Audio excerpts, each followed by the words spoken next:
I guess let me kind of give you a little backstory on this project. As you've probably realized by now, Rebecca started shooting this in 1997, and she found me in 2007. So I came along 10 years after she'd already been filming. So when we met, she was looking for an editor to finish her project. And so we had a meeting, and I loved her story. I thought it was great, and we connected. And the next day, she gives me a box of 200 plus hours of footage, and she's like, "Here you go, have fun."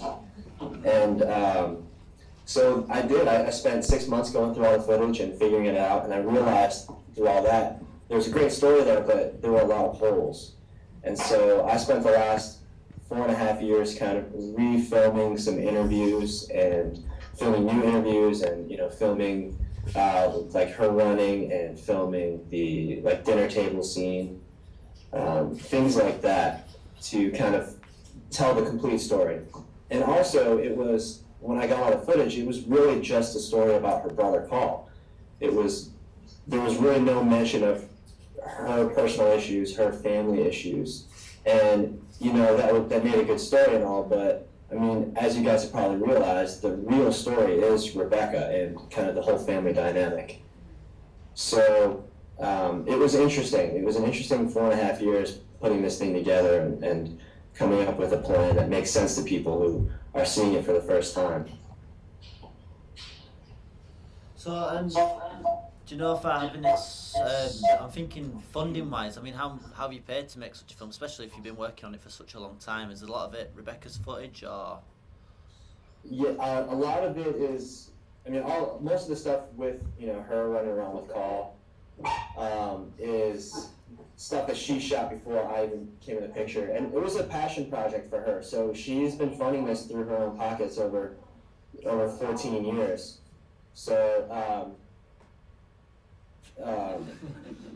sorry, there's a lot going on behind me right now. So yeah, I mean, it wasn't like we got a grant or someone funded us or some executive producer came along and gave us a bunch of money. It's really just kind of a labor of love for all of us, and I'm only getting paid, if ever, if the DVD sells or it gets picked up by a network or something like that. So for me, it was my first feature documentary, and I knew it was going to be a challenge, and I knew it would be something that it would be an incredible learning experience, and so I took it on. I didn't know it was going to take me 4.5 years, but it was worth it. So, yeah. Oh, sorry, I'm just going to, sorry, I'm going to open floor so other people are going to come up and have a question. Can you hear us if we shout from the back? Can you hear us? I can hear you kind of. You're cutting in and out a little bit, but just yell real loud. I'll get them up to talk and... That's something I really want to ask. Yeah. Given that Rebecca wanted to make a film about her brother, hi, I'm Polly. I'm really interested to know, how did you feel when you started to delve more into it being her story and this horrendous family story? How did she feel about you taking the film in that direction?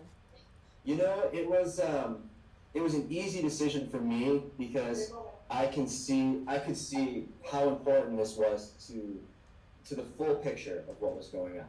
So for me, a creative decision, it was very easy. But for Rebecca, I wouldn't say it was difficult, but it was something that she hadn't really thought about before, and so she had to kind of take a step back and rethink. Well, I spent the last year filming a movie, or the last 10 years filming all this footage about my brother, and now we're going to be turning the focus around on me. So it took a second, but thankfully we had a few bottles of wine that night, and it made it a lot easier. And the first thing that we did, we were at the Sundance Film Festival in 2010, and we had already done a full cut of the film with just being Call. And we were out, drinking and having dinner, and she started telling me all these things, and it was the first time I heard any of these things, and it was like, it completely blew my mind. So immediately I go, this is the story, Rebecca. And so we kind of had a full conversation about it, and by the end of the dinner, she was on board, and then a week later, we got back, and we shot that dinner table scene, which changed everything. Okay, thank you. Anybody? Thank you for your question. Any other questions? Yeah, come on. So we got another one. I have a question, real quick. Did you guys like the film? Yeah. Yeah. I know it's not the easiest subject matter to take in, but I know hopefully you guys got something out of it. Hiya. I just want to ask you a question. I was wondering how, because there's so many stories and so Yes. many individual stories, how did you decide to organise it? How did you organise it into one continuous story? The short answer is it was hell. But I mean, there's probably 10 or 12, maybe even 15 versions of this film over time. And so I kind of realized while we were filming the reunion scene that it would kind of be a good way to bookend. You know, you kind of start with the present, dive back in time, and then kind of end with the reunion. And so we didn't even shoot the birthday scene until just last year. And so the original ending was just him going in, the door closing, and it cutting to black, and then it was over. But we felt like there were so many questions after that, like, well, how is he now? You know, and like a few cards just wouldn't cover it. So we went and we filmed that kind of 60th birthday scene, which is amazing in itself that he even got to 60 years old.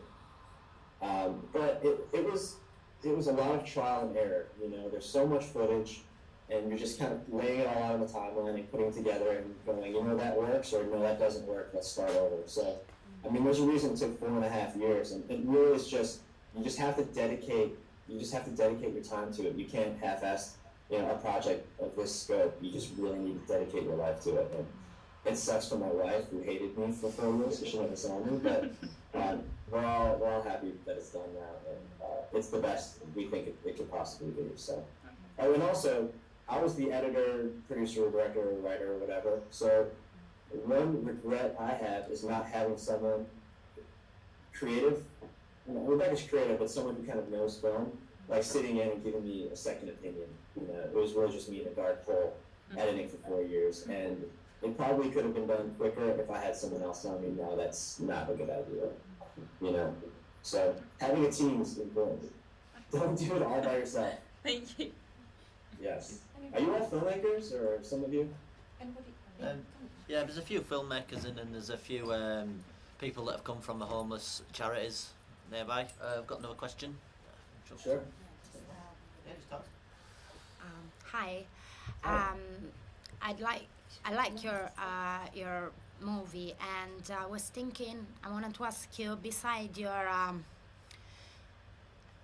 working experience, and beside your working experience, and beside that probably you developed some skills and stuff, what did it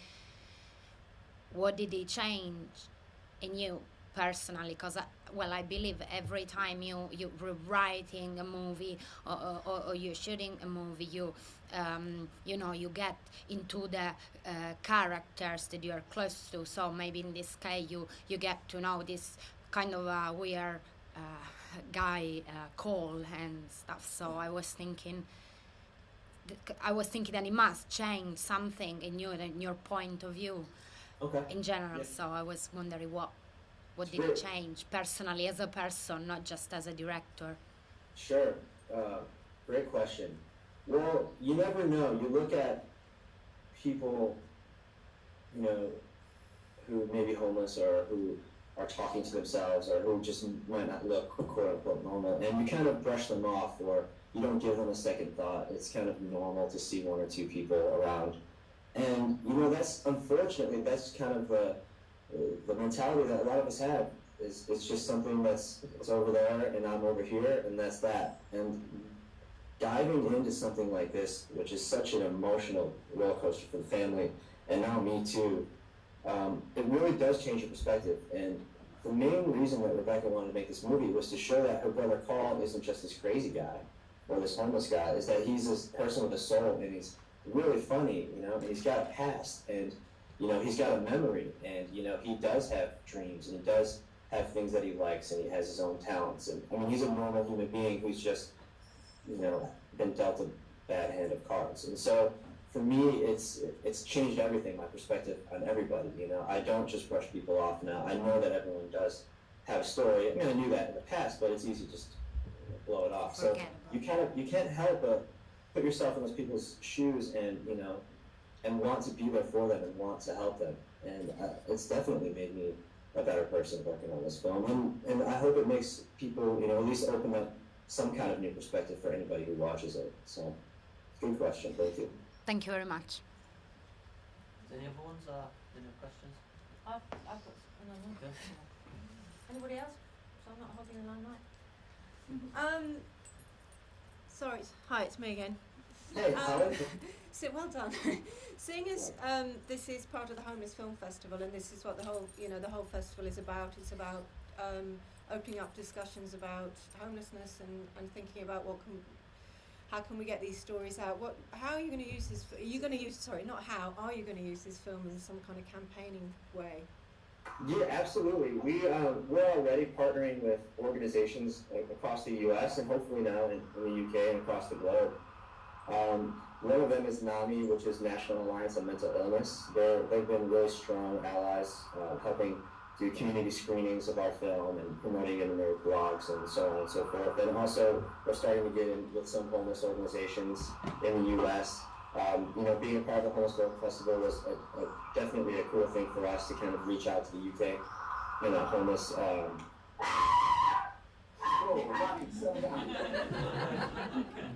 That tiny dog has a really big voice. Can we see him? Yes. Sorry, no. It's always good to see what you hear. Oh, great. Brilliant. Thank you. Rocky. So yeah, absolutely. I mean, it is an advocacy film. It's a film that has a lot of, it's very close to Rebecca, obviously, and her family, but it is an advocacy film. We want to get it out there for people to see it and hopefully change the perspectives. And we're actually working with, we're trying to work with the governor of South Carolina. They are of all the states in the U.S., South Carolina has cut the most funding from healthcare, or from mental health care programs. And so we're trying to use this film to be like, there's a lot of people out there who need this funding, they need the support, they need these clinics.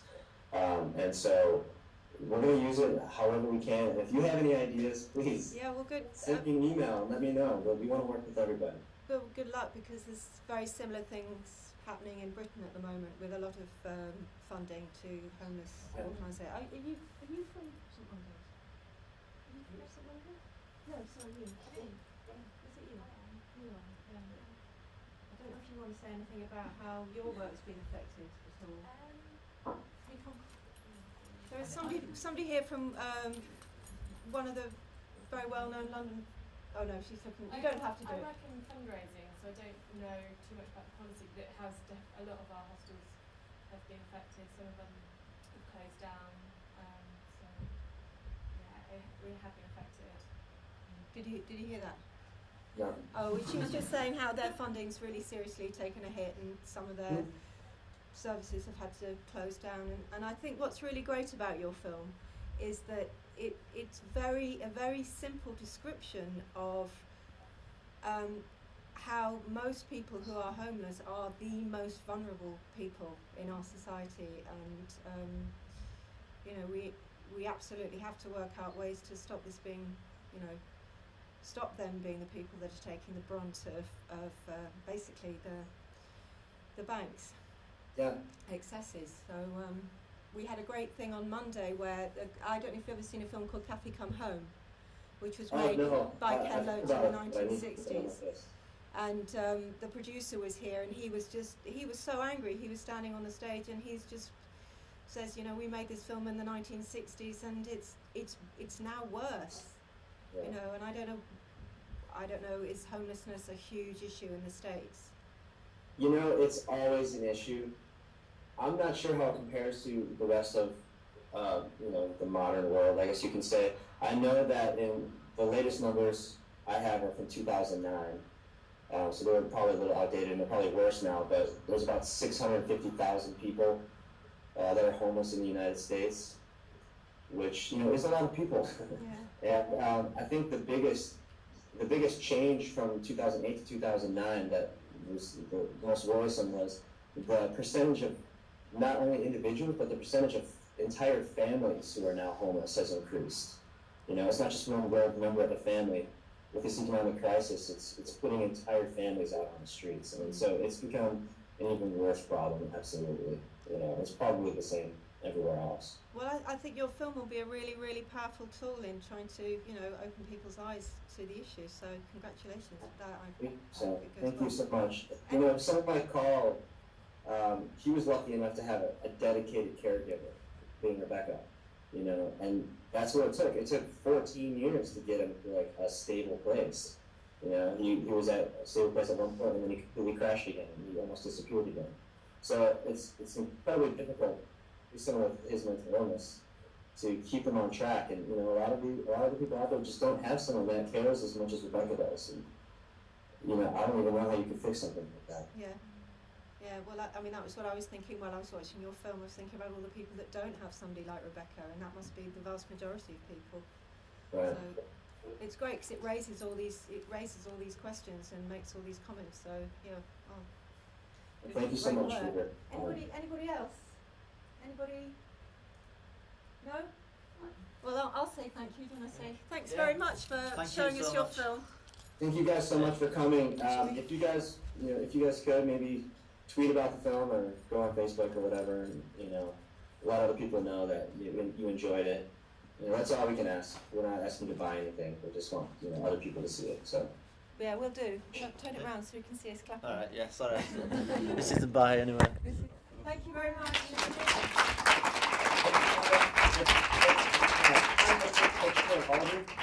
On my screen. There, put the screen at him. The screen. Oh, can you not see us all? I can see half of you. Oh. So I've got wires attached. That's why I just. Okay. There you go. That works. Give me a big wave, everybody. Bye. Thank you very much, Kyle. Thank you all so much. Enjoy the rest of the festival and take care. Bye. Thank you. See you later. Bye.